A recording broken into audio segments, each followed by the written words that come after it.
to eat. We don't like to take risks when it comes to security. And internet banking is no different. With the Bendigo, on top of our usual login details, we've got a security token that generates a new PIN every time you log in. So even if someone does get our login details, they still can't access our accounts. So if you'd like extra security when you're e-banking, there's only one bank you need to know. You need to know the Bendigo. Welcome back to the Geelong Cricket Show. Yes, Timmy Sells will be spinning a few if he has to bowl up there at Belpost Hill today, but he wants to bat in their game against East Belmont. Let's turn to quickly mentioning the games in Division 2. Big game between Torquay and Manifold Heights. Fifth playing second on the ladder down at Spring Creek Reserve. Another ground that Mick Coleman is looking after very well down there. And let's hope that that again turns out to be another big clash in Division 2 of the Geelong Cricket Association. And in Division 3, good luck to the Double A's. Yes, Anarchy and Aries Inlet.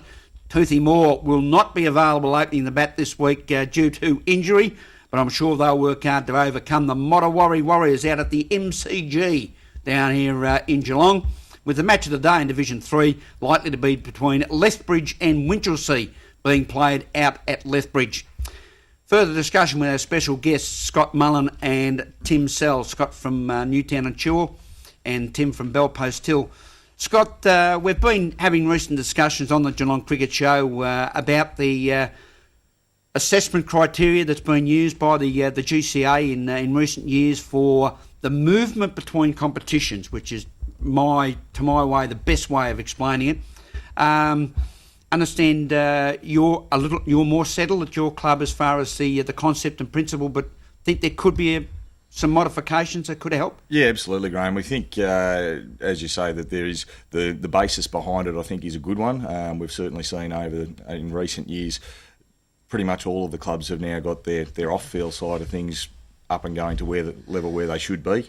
So very few clubs are now losing many points off the field, which is terrific. They've got their admin sorted out. What I do think is that we probably need to have a little bit.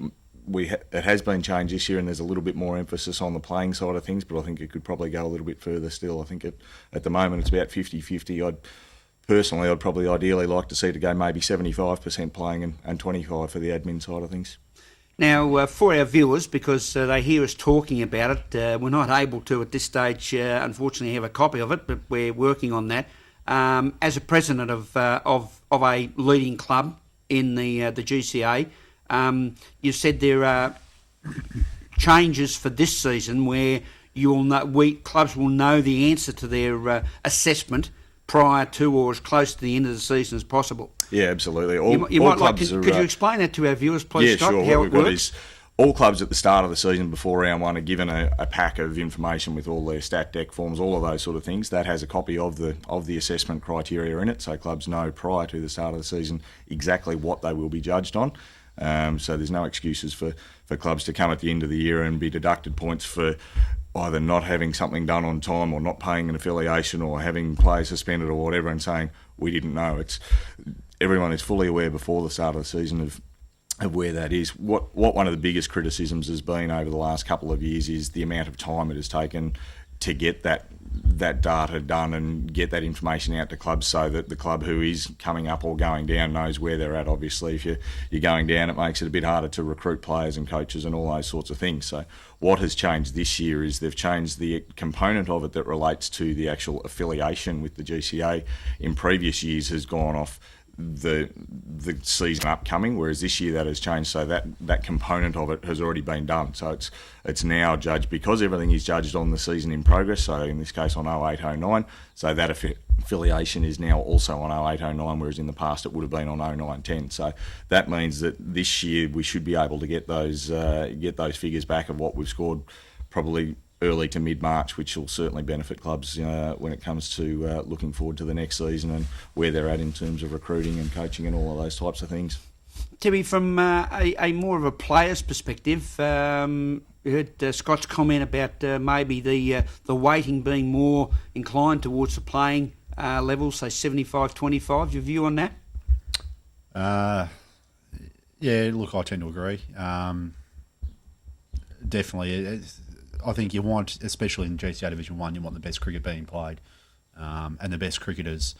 And there's been cases in the past that sort of circumstances have led for that not to have happened. So, you know, I know, and Scott would be the same, that we want to play the best standard of cricket we can. And so if that means weighting it more in favour of the premiership points won and vice and things like that, then we believe that's the way to go, yeah. Junior development is a very important part of any sport that we play.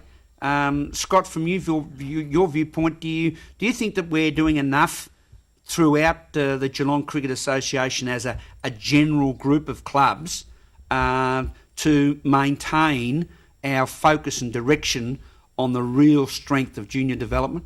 I think certainly the majority of clubs are. I think that, and especially I suppose the stronger clubs have a real emphasis on their junior program. Like, I know I can only speak for our point of view, obviously, but we have a fairly strong junior contingent where we have 10 junior sides. We have Milo Have a Go program. We've just this year reinstituted a thing that we had going years ago, and it's sort of gone by the past, where we've just started up an in-force Colt squad where we've handpicked a group of 20 young kids that are either currently playing turf cricket or we think will play turf cricket over the next year or two.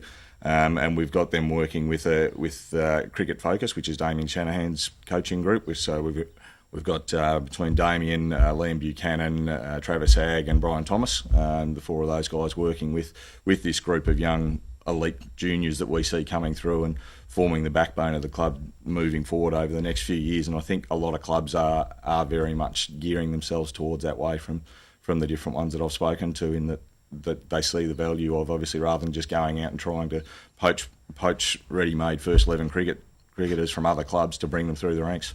Tim, up at Belpost Hill, are you satisfied at the present time that you're getting the juniors being attracted to the club to be able to develop pathways? Yeah, look, it's a battle attracting juniors, I suppose, but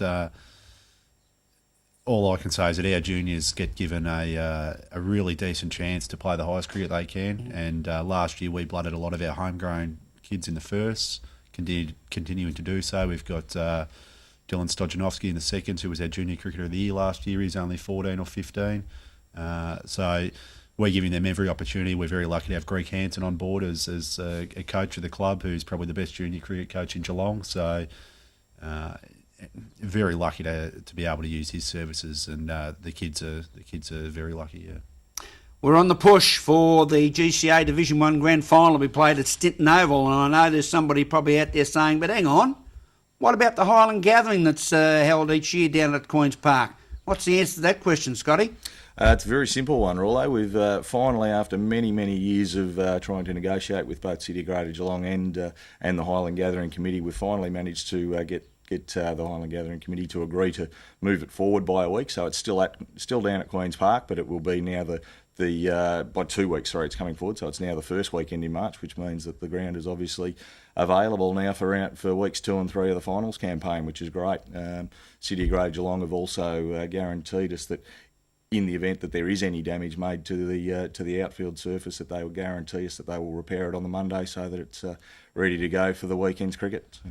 Because we know, even through our own attendance through Geelong Newsbeat, Wednesday nights at 6 o'clock, when we covered the Highland Gathering, that they rope off the mid-wicket, the wicket area, so it's not walked on at all. Yeah, absolutely. And it's more the fringe area, which is around the boundary line. So minimal effect as far as the surface is concerned. Yes, they've also now changed over the last couple of years with a lot of different issues with obviously insurance and those sort of things. The heavy games are no longer on there either, so there's no caber tossing or any of those sort of things causing damage to the outfield either. And they do a lot of those heavy games they now do out on the golf fairways rather than on the cricket ground. So it's certainly a big advantage for us. As you said at the start of the show, we certainly believe that it's the best venue in Geelong to watch cricket, second to the Geelong Cricket Club, obviously. You've got that natural amphitheatre, so it's a fantastic place to watch cricket for, as far as seeing run-outs and no balls and all of those sort of things, rather than being a ground where you may not be able to see the creases or the other side of the ground or whatever. So certainly crossing our fingers that, as you say, the amount of runs that were scored there over the last 2 weeks, it's fairly clear to us that it's a fantastic track to bat on, and as long as GT keeps serving us up some belters like that, which I'm sure he will. Hopefully we can host it this year. Keep up the great work, GT. Thanks to Scott Mullen, President of the Newtown and Chilwell Cricket Club. Sorry there, Mr. O'Dwyer. And to Tim Sells from the Bellpost Hill. We're all saying have a great weekend. Until next week on the Geelong Cricket Show. Catch ya. We wanted a green home with rainwater tanks, solar power, solar hot water. It's really strange. The Bendigo is the only bank which will give you a loan, which is an incentive to help the environment. The Bendigo actually reduces the interest rate for environmentally friendly houses or products. So, if you want to save money and the environment, there's only one bank you need to know. You need to know the Bendigo.